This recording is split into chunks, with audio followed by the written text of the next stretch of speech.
শ্ৰদ্ধাৰ দৰ্শকসকল ইতিমধ্যে আপোনালোকে ভায়োলিন বাদন দেখিলে আৰু এই ভায়োলিন বাদন অকল আমাৰ টিভিৰ পৰ্দাত দেখাই নহয় আপুনি প্ৰতিদিনে জুবিন গাৰ্গৰ যেতিয়া সমাধিস্থ কৰা হৈছিল আৰু সেই তেতিয়াৰ প্ৰায় প্ৰতিদিনে প্ৰতি ৰাতি এই বিশিষ্ট বাদকগৰাকীয়ে ভায়োলিন বজাই আহিছে আৰু ইতিমধ্যে সমগ্ৰ অসম বুলি নহয় সমগ্ৰ ভাৰতবৰ্ষৰ লগতে বিশ্বৰ বুকুত এখেতৰ ভায়োলিন বাদন ভাইৰেল হৈ পৰিছে আৰু মই এই সভাতে মানৱ অধিকাৰী ডাঙৰীয়া আপোনাক স্বাগতম জনাইছো হয় আৰু যেহেতু ইতিমধ্যে আপোনাক বহু দিন ধৰি পৰ্যবেক্ষণ আমি কৰি আছো আৰু আপুনি জুবিন গাৰ্গক যেতিয়াৰ পৰা সমাধিস্থ কৰা হৈছিল সেই ক্ৰিমেশনৰ পৰা এতিয়ালৈকে আপুনি প্ৰতি ৰাতি আপুনি জুবিনৰ সমাধি ক্ষেত্ৰত গৈছে আৰু ভায়োলিন বজাইছে গতিকে এই ক্ষেত্ৰত আপোনাৰ অনুভৱ কেনেকুৱা হ'ব প্ৰথম দিনৰ অনুভৱটো কৈছো যেতিয়া জুবিন দা আহিল সিংগাপুৰৰ পৰা কিনাখন মই এই জায়গাতে বহি আছো কোনো কথা ইমান কেনেকুৱা আবেগিক কি কথা এইটো মই নাজানো আৰু কিন্তু আগতে কিন্তু জুবিনদাৰ ক্ষেত্ৰত মই যেনেকুৱা আবেগিক কেতিয়াও হোৱা নাছিলে হঠাৎ তেনেকুৱা একদম লৈ পেলাই মোবাইলটো লৈ পেলাই মই মায়াবিনী গানটো মোবাইলত ৰেকৰ্ডিং কৰি ডাইৰেক্ট হেৰি এনেই মানে মোৰ মানে জুবিনদাৰ মৃতদেহ এতিয়া ছিংগাপুৰতে আছিলে নাই ছিংগাপুৰ অহাৰ পিছত মই এইটো দেখি মই যোৱা নাই তাতে হয় সেইখিনি সময়ত মই যোৱা নাই হয় আবেগিক মুহূৰ্তত আপুনি যাব পৰা নাই মই যাব পৰা নাই মই মানে ইয়াত মই ভায়োলিনখন উলিয়াই লৈ পেলাই একদম মানে মই কি না বজাব নাজানো হয় বজালো তেনেকৈ সেই ভিডিঅ'টো মই তেতিয়া হেৰি কৰিছিলো হয় মানে মই আবেগতে আৰু মই মানে কেনেকৈ ভাল পাওঁ সেইটো ক'ব নোৱাৰো নাই প্ৰতিগৰাকী যিহেতু অসমীয়াই জুবিন গাৰ্গক নিজৰ অন্তৰত বাহ দিছিলে বা পিছলৈও হয়তো বাহ দি থাকিব অন্তৰত বাস কৰাইছিলে অন্তৰত লৈ ফুৰিছিলে আৰু আপুনিও ব্যতিক্ৰম নহয় আৰু জুবিন গাৰ্গৰ অনুৰাগী হিচাপত গতিকে আপুনি আবেগিক হৈ পৰিছিলে আৰু সেয়াই স্বাভাৱিক আছিলে কিন্তু মই আপোনাক এই কাৰণত আপোনাক ধন্যবাদ দিব লাগিব যে জুবিন গাৰ্গ যেতিয়া অসমলৈ অনা হৈছিলে সেইখিনি সময়ৰ পৰাই আপুনি ভায়োলিন বজাইছে আবেগক নিয়ন্ত্ৰণ কৰিছিলে সেইটো সময়ৰ পৰা তাৰপিছত কিন্তু অকণমান শান্ত হৈ থাকিল চব শান্ত হৈ থাকিল মানে শান্ত কৰিলে তথাপিও মানে কি আমি নিজকে নিজে অলপ শান্ত কৰিব চেষ্টা কৰিছো নোৱাৰো কেতিয়াও নোৱাৰো তাৰপিছত হঠাৎ এদিন 3-4 দিন 5 দিন এনেকুৱা দিন মই মনত নাই আৰু মই হঠাৎ ৰাতি 1:30 বজাত মোৰ মোৰ ভাই তাক কেমেৰা দেখুৱাই দিয়া গতিকে সি ৰাতি 1:30 বজালৈ আমি মিউজিকৰ কিবা এটা কাম কৰি আছিলো হঠাৎ তেওঁলোক গুচি গ'ল মিউজিকৰ কাম হৈ গ'ল তাৰপিছত এনেকুৱা মন হ'ল যে মই সমাধিত যাম জুবিনদাৰ ঘৰত যাম সমাধি বুলি মই নকওঁ বুলি কওঁ তেওঁ শুই আছে তাত গ'লো প্ৰথম দিনাখন গৈ পেলাই মই তাতে ভাবিছো কি মই জুবিনদাৰ আগত মানে ভায়োলিনটো মোৰ বজোৱা নহ'ল বাকী কিবোৰ্ড বা হেৰি মই জুবিনদাৰ লগত বজাইছো কিন্তু ভায়োলিন মোৰ বজোৱা নহ'ল মানে জুবিনদাৰ জীৱিত অৱস্থাত আপুনি জুবিনদাৰ লগত বেলেগ বাদ্য সংগত কৰিছিল কৰিছিলে বিমান বৰুৱা তেওঁ সাক্ষী বিমান বৰুৱা গোটেইখিনিতো বিহুৰ কামখিনি বিমান বৰুৱা যথেষ্ট কাম কৰিছিল সেইটো এটা বেলেগ পাৰ্ট কিন্তু এইটো যেতিয়া মই ভায়োলিনখন মানে সিদিনাখন লৈ গ'লো তাতে মই ভাবিছিলো জীৱনততো নহ'ল বজোৱা তেওঁৰ সন্মুখত মই তেওঁৰ ফটো এখনৰ সন্মুখত কমচে কম মোৰ অকণমান এটা মনৰ শান্তিৰ কাৰণে মই এটা ফুলটো বজাওঁ মায়াবিনী ফুলটো হয় মই বজাব ধৰিলো হয় এটা দুটা তিনিটা চাৰিটা 100 1000 এনেকুৱা মানুহ গোট খালে তাতে প্ৰথম দিনা এক্সপেৰিয়েন্স বাৰু বহুত ডেঞ্জাৰ এক্সপেৰিয়েন্স হয় তাৰপিছত তেনেকৈ মানে ডেঞ্জাৰ এক্সপেৰিয়েন্স মানে এইখিনি কথা সুধিব লাগিব যে আপুনি যিহেতু তেনেকুৱা এটা ডেঞ্জাৰাছ বা চিটুৱেশ্যনত আপুনি যিহেতু ফেচ কৰিব লগা মানুহৰ গেডাৰিংটো বেছি হোৱাৰ কাৰণে হৈছে নিশ্চয় মানুহৰ গেডাৰিংটো বেছি হোৱাৰ কাৰণে হৈছে নে কিবা বেলেগ কাৰণত হৈছে গেডাৰিংটো বুলি কথা নহয় গেডাৰিংটো মানুহৰ হৈছে মানে মানুহে সেইখিনি সময়ত ভাইলিনটো আৰু মায়াবিনী কেনেকে এক মানে হেৰি কৰিলে নাজানো একাকাৰ কৰিলে কিন্তু বিৰাট তেওঁলোকে মানে প্ৰতিটো জেগাত বহুত জেগাটো ডাঙৰ ধৰণে মানে ডাঙৰ হয়তো আমাক লাগে এইটো বেলেগ কথা কিন্তু সেইখিনি জেগাত এইটো জেগাত মানুহ আছে ইয়াত মই গৈছো ইয়াত 10 বাৰ বুজাব লাগে বজাই তাত বুজাব লাগে মানে আপুনি ভাড়াক্ৰান্ত বজাই ভাড়াক্ৰান্ত হৈ যাব মই ভাল পাইছো যে মই মানে ইমান বাৰ বজাব লগা হৈছে কিন্তু তাৰ মাজতে এটা বহুত ডাঙৰ মই যে ডেঞ্জাৰ বুলি ক'লো হয় কি হয় যদি ক'ব পাৰি আপুনি ক'ব পাৰো মোৰ হাতৰ এই সোণৰ আঙুঠি এটা তাত পৰি থাকিলে হয় আহি নেক্সট ডে ৰাতিপুৱা মই গম পাইছো আৰু মানে আপুনি ইমান আবেগিক হৈ আছে আঙুলিটো পৰি গৈছে গমেই পোৱা নাই হয় হয় তেনেকুৱা এটা চিটুৱেশ্যন আহি গ'ল হয় পৰি গ'ল কেনেকে পৰি কোনো গম নাপাওঁ কিন্তু নেক্সট ডে যেতিয়া মই দেখিছো আঙুঠিটো নাই মোৰ এনেকুৱা হৈছিল পৰাটো মই গম পাওঁ নেকি মানুহ ইমান মানুহ ভিৰ আছিল তো নেক্সট ডে আকৌ তাৰ পৰা যেতিয়া ফোন অহা আৰম্ভ হৈছিল দুই চাৰিজনে মোৰ পৰা ফোন নাম্বাৰ লৈছিল তো আপুনি আহিব লাগিব আমি সুৰটো শুনিম আমি সুৰ শুনিম বেলেগ কথা নাই তেনেকুৱা গোটেইখিনি তেওঁলোকে যেতিয়া তেনেকুৱা ধৰণে মোক মাতিলে মই গ'লো তাৰ ভিতৰতে কোনোবা এজনে হয়তো কোনোবা এজনী ছোৱালী মানে তাৰ বহি আছিল আৰু সদায় একে সময়ত বজাই নাথাকো কথাও পাতো যেনেকৈ আপোনালোকৰ তেতিয়া তেওঁ কৈছিল এই ফোন সুৰাটো বেয়া কথা নহয় ফোনটো হেৰাইছে আপোনাৰ এনেকুৱা কিবা কিবি কৈছে মই যেতিয়া তেওঁক ক'লো বোলো ফোনটো এতিয়া ফোনৰ আঙুঠিটো মোৰ পৰি গ'ল হয়তো কোনোবাই পাব মোৰ আঙুঠিৰ পৰা তেওঁৰ আঙুঠিলৈ গুচি যাব স্থানান্তৰ হ'ব সেইটোতো পাৰ্কিংটোহে চেঞ্জ হৈছে কিন্তু ফোনটো হেৰা নাই মই ক'লো আমি যদি গোটেইবিলাক চাওঁ যদি হেৰাইছো যদি আমি জুবিন দাক হেৰাইছো ফোনটো বাৰু অস্থায়ী বস্তু আৰু এইটো কোনোবাই পাব বা কি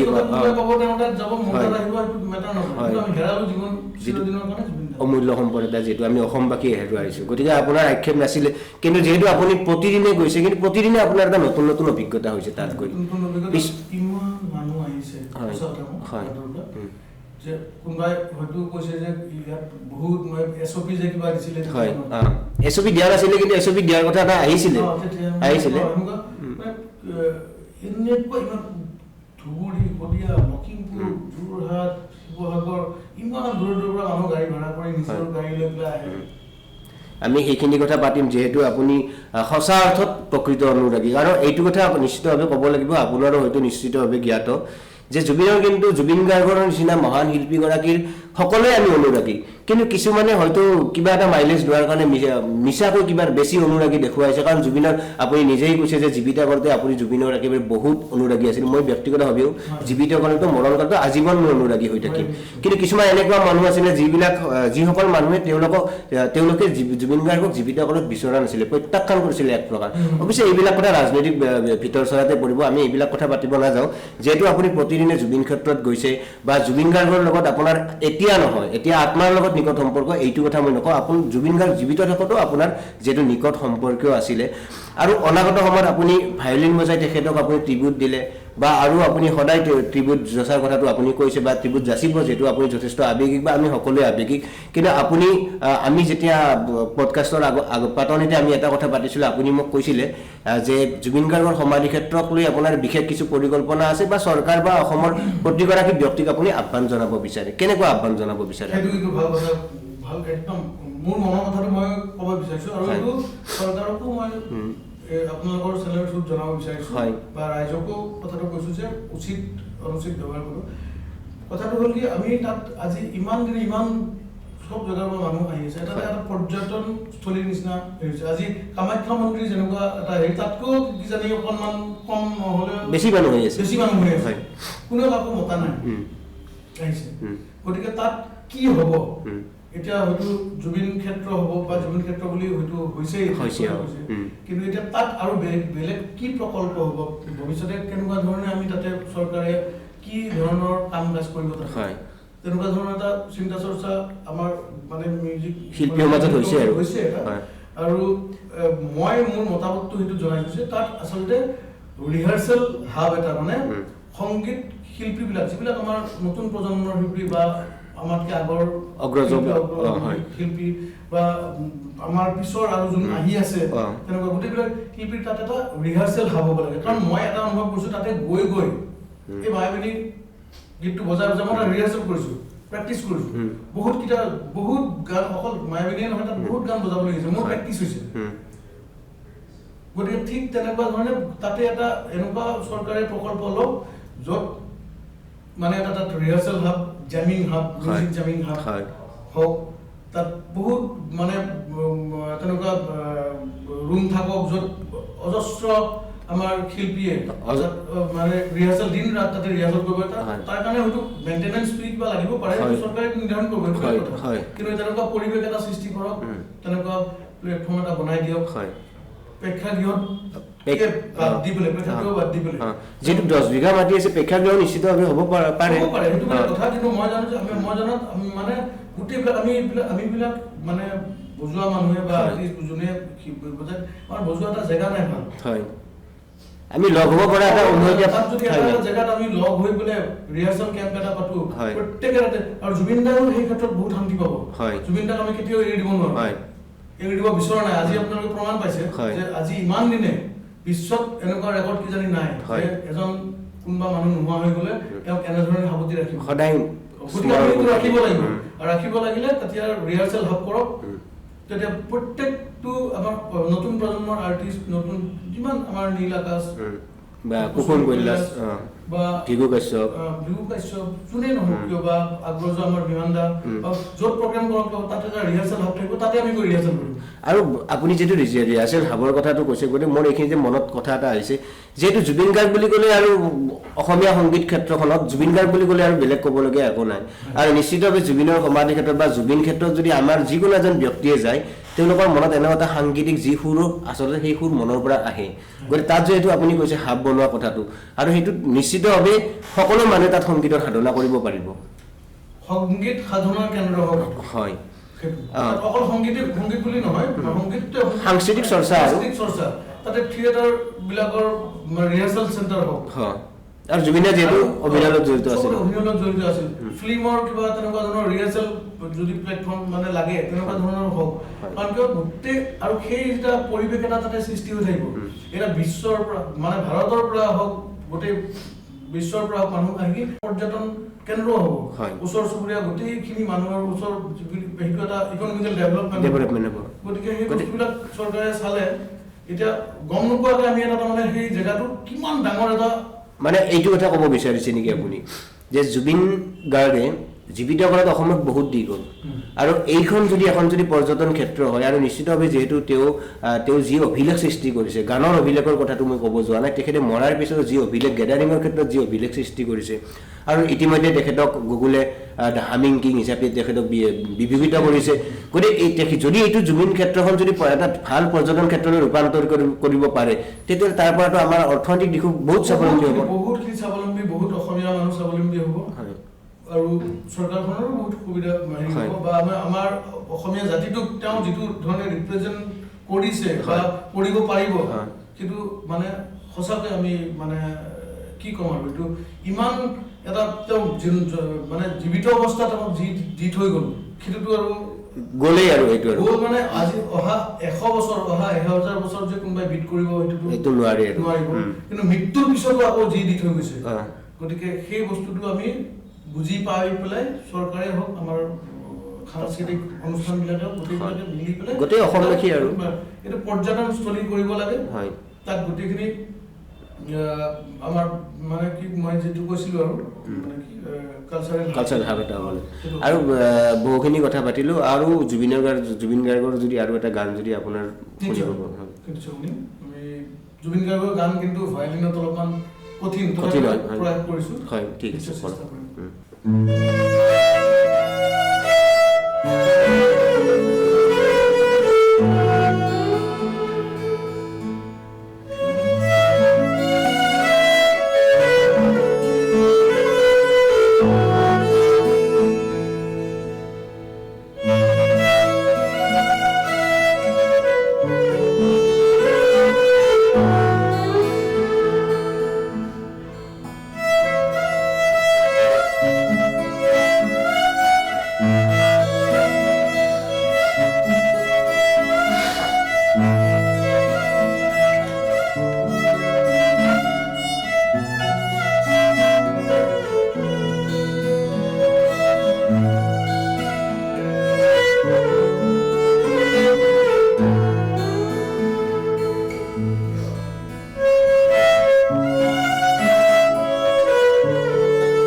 মাজুলীৰ এজনী ছোৱালী আপুনি পাতনিতে কৈছে যে গানটো খুব জুবিন গাৰ্গ তেখেতে আনন্দতে গাইছিলে আৰু ফূৰ্তি কৰিছিলে গানটো বুলি, কিন্তু গানটোৰ মাজতো এটা খুব দুখ এটা নিহিত হৈ আছে আৰু সেইখিনি কথা ক'লে আৰু ভায়লিনত শুনি খুবেই ভাল লাগিছে। যিয়ে নহওক বাৰু এইখিনি মুহূৰ্তত এটা কথা যিহেতু অসমবাসী বিচাৰিছে আৰু এগৰাকী সঁচা অৰ্থত জুবিন গাৰ্গৰ আপুনি অনুৰাগী, আমিও জানিব বিচাৰিম বা আমাৰ দৰ্শকসকলে জানিব বিচাৰিব যে জুবিন গাৰ্গৰ যি জাষ্টিছক লৈ ইতিমধ্যে বিতৰ্ক হৈছে বা কিছু কথা বতৰা চলিছে, কিন্তু আপোনাৰ দৃষ্টিত আপুনি জাষ্টিছটো কেনেকৈ পোৱাটো বিচাৰে? জাষ্টিছ মানে এতিয়া আমি চবে এইটোতো বহুত ডাঙৰ কথা এটা, এইটো এটা শ্লোগানৰ নিচিনা হৈ গ'ল, হয়নে? এইটো জাষ্টিছ বিচাৰি আছোঁ, আমি বিচাৰি থাকিম, এনেকৈ বিচাৰি থাকিম নেকি? হয়। এতিয়া মোৰ অনুভৱটো হৈছে যে জাষ্টিছ বুলি ক'লে আমাৰ মানে বহুত ডিলে হৈ গৈছে যেন লাগিছে। হয়। কাৰণ আমি দেখিছোঁ যে আমাৰ পেহেলগামৰ যিটো ঘটনা হৈছিল, হয়, তাত বহুত মানুহ পাকিস্তানী আতংকবাদীয়ে আমাৰ ভাৰতীয় মানুহ মাৰিছিল আৰু যিটো আৱেগত আমি তেতিয়া আছিলোঁ, যেতিয়া ভাৰত চৰকাৰে যিটো তাৎক্ষণিকভাৱে যিটো সিদ্ধান্ত লৈছিল কি এইটো অপাৰেশ্যন হিন্দু তেওঁলোকে কৰিছিল, ঠিক তেনেকৈ জুবিন গাৰ্গৰ ক্ষেত্ৰত কুইক একশ্যন প্লেন এখন কিয় নল'লে? এতিয়াও কিয় লোৱা নাই? মানুহখিনি কিয় ইমান হাৰাছমেণ্ট দি আছে? আমি আচলতে কি হৈছোঁ, আমি গম নোপোৱাকৈ আৱেগিক হোৱাটো ডাঙৰ কথা নহয়, আৱেগটো ঘৰতো থাকিব, আমি গম নোপোৱাকৈ ডিপ্ৰেশ্যনত গৈ আছোঁ। ইকনমিকেলি আমি গোটেইবিলাক মানুহ গম নোপোৱাকৈ তাৰমানে ডাউনত গৈ আছোঁ, কাৰণ আমি জুবিনদাৰ বাহিৰে একো ভাবিব নোৱাৰোঁ ন, আমি জাষ্টিছটো এৰি দিব নোৱাৰোঁ, ভাবিব নোৱাৰোঁ। এতিয়া কিন্তু তেওঁলোকে দিলে কিয় কৰে? তেওঁলোকে পাৰে, যাৰ হাতত আছে। আমিতো গৈ পেলাই সিদ্ধাৰ্থ শৰ্মা আৰু হেৰি যিকেইটা অভিযুক্ত আছে ডিঙি চেপি মাৰিব নোৱাৰোঁ নহয়। কিন্তু গতিকে কৈছোঁ কি যে আৰু এটা কথা সত্য যে তেওঁলোক দুজনক মাৰিলেই যে জাষ্টিছ হৈ গ'ল এনেকুৱা নহয়। কিন্তু মোৰ এটা একদম হেৰি, জুবিন গাৰ্গৰ যিটো জন্ম, জুবিন গাৰ্গ যিটো কাৰণত জন্ম হৈছিল, মোৰ ধাৰণা হয় এইটো তেওঁ এটা সৃষ্টিৰ পৰিৱৰ্তনৰ কাৰণে জন্ম হৈছিল। তেওঁ তেতিয়াৰ পৰা যিটো পৰিৱৰ্তন বিচাৰিছিল, হয়তো মানুহে তেওঁক গালি পাৰিয়ে গোটেই জীৱনটো কটালে, জুবিন গাৰ্গ কেনেকুৱা, কিন্তু শেষত যিটো তেওঁ দেখুৱাই গ'ল, তেওঁৰ অনুৰাগীৰ, তেওঁ মানে কেনেকুৱা মানুহৰ মনত আছে, প্ৰাণত আছে, কিয় তেওঁৰ এটা সঁচা মন আছিল আৰু সেই তেওঁ পৰিৱৰ্তন কৰিবলৈকেহে ইয়াত আহিছিল, যুগ পৰিৱৰ্তন কৰিলে। আমি অকল দুজন সিদ্ধাৰ্থ শৰ্মা আৰু কোন এজন শ্যামকানু মহন্ত, কোনোবা আলটু ফালটু আলভাল, এইবিলাক আমি এইবোৰক মাৰিলে যে আমাৰ জাষ্টিছ হ'ব এইটো মই নাভাবোঁ। এইহঁতৰ থ্ৰুত এতিয়া আমি মানে কেঁচু খান্দিলে যে সাপ ওলাব লাগিব, কেঁচু খান্দিব লাগিব, মানে ওলাই গৈ থাকিব আৰু সেইটোহে পৰিৱৰ্তন। এতিয়া বহুত মানুহ এনেকুৱা আছে, শ্যামকানু মহন্তৰ নিচিনা 1 লাখ মানুহ আছে, 1 লাখ মানুহ আছে, গতিকে সিহঁতকতো আমি অকল শ্যামকানু মহন্তক মাৰি দিলে হ'ল নেকি? তেনেকুৱা নহয়। গতিকে সিহঁতৰ শিপাবিলাক উভালিবৰ সময় হৈছে। আমাক এইটো বুজাইছে জুবিন গাৰ্গে, হয়তো সময় যদি লাগিছেও, মানুহখিনি বুজক। মই বাৰে বাৰে কৈছোঁ এটা কথা যে মানুহখিনি বুজক যে আমাৰ অকল এই 2-3জন মানুহক মাৰি 2জন মানুহক শাস্তি দি আমি কোনো জাষ্টিছ পাব নোৱাৰোঁ। আৰু আমাৰ এতিয়া যি আগৰ পৰা এই যিবিলাক ঘটনা যিবিলাক হৈ আছে, চব এইবিলাক তাৰমানে মুকলি হ'বৰ সময় হ'ল। এতিয়া অসমৰ ৰাইজে চবে বুজি পাইছে, চবে বুজি পাইছে। গতিকে সেইবোৰ বস্তু মানে উদঘাটন হ'ব লাগে আৰু তেনেধৰণে শাস্তি হ'ব লাগে, তেনেধৰণে চেন্ট্ৰেল গভৰ্ণমেণ্টে ছাপোৰ্ট কৰিব লাগে। কিন্তু মোদী চৰকাৰৰ মানে এইটো কোৱা উচিত কথা নহ'ব কি জানে নাজানো, কিন্তু তথাপিও আমি সাধাৰণ নাগৰিক হিচাপে কৈছোঁ আৰু যে গভৰ্ণমেণ্ট এখনে মানে চৰকাৰ এখনে এনেকুৱা এজন লিজেণ্ড, এনেকুৱা এজন মানুহ যাৰ কাৰণে এটা জাতি পাগল, সেই মানুহজনৰ ক্ষেত্ৰত এটা ডাঙৰ ভূমিকা গ্ৰহণ কৰিব, quick action plan, immediate action, নহ'লে জাতিটো ধ্বংস পেলাই গৈ আছে। হয় না, বা এইটো বাৰু ৰাজনৈতিক মেৰপেচত পৰিছে আৰু নপৰা বুলি গোটেই অসমৰ ৰাইজে ইতিমধ্যে বুজি পাইছে। আৰু আপুনি এটা খুব সঠিক কথা এটা কৈছে যে কেঁচু খান্দতে সাপ ওলাব, আৰু ইতিমধ্যে অসমৰ ৰাইজে এইখিনি কথা গম পাইছে যে কেঁচু খান্দতে সাপ ওলালেহেঁতেন, এতিয়ালৈকে ওলাই গ'লেহেঁতেন। কিন্তু যিয়েই নহওক বাৰু, আৰু কিন্তু মই আপুনি কোৱাৰ নিচিনা যিহেতু সংবাদ মাধ্যমৰ লগত জড়িত, মই এটা কথা মই কিন্তু ক'ব বিচাৰোঁ যে আমাৰ ভাৰতবৰ্ষৰ আমাৰ যিখন কনষ্টিটিউশ্যন, তাত জাষ্টিছ ডিলে হয়, আৰু ডিলে হোৱাৰ কথা হয় যে এজন নিৰ্দোষীও দোষ পাব নালাগে, কিন্তু 100জন লাগে দোষী শাস্তি নাপালেও কথা নাই, কিন্তু এজন নিৰ্দোষী দোষী সাব্যস্ত হ'ব নালাগে। আৰু এইকাৰণে হয়তো আমাৰ ভাৰতবৰ্ষৰ ন্যায় প্ৰক্ৰিয়াটো কিছু দিলে হয় বা কিছু বিলম্ব হয়, যিয়েই নহওক বাৰু, কিন্তু জুবিন গাৰ্গৰ ন্যায় সমগ্ৰ অসমবাসীয়ে বিচাৰিছে, আমিও বিচাৰিছোঁ, আপুনিও বিচাৰিছে, সকলোৱে বিচাৰিছে। ন্যায় প্ৰক্ৰিয়াটো কেনেদৰে চৰকাৰে আগবঢ়াই নিয়ে সেয়া লক্ষণীয় হ'ব, বা চৰকাৰে আচলতে জুবিন গাৰ্গৰ যি প্ৰতিভা, যি অসমবাসীৰ কাৰণে যিখিনি কৰি গৈছে, কেন্দ্ৰীয় চৰকাৰ, ৰাজ্য চৰকাৰে সেইখিনি কথা উপলব্ধি কৰি অতি সোনকালে জাষ্টিচ দিয়াটো আচলতে অসমবাসীয়ে বিচাৰিছে। অকল আপুনি বা মই বিচৰা নাই, গোটেই অসমবাসীয়ে বিচাৰিছে। কিন্তু যিহেতু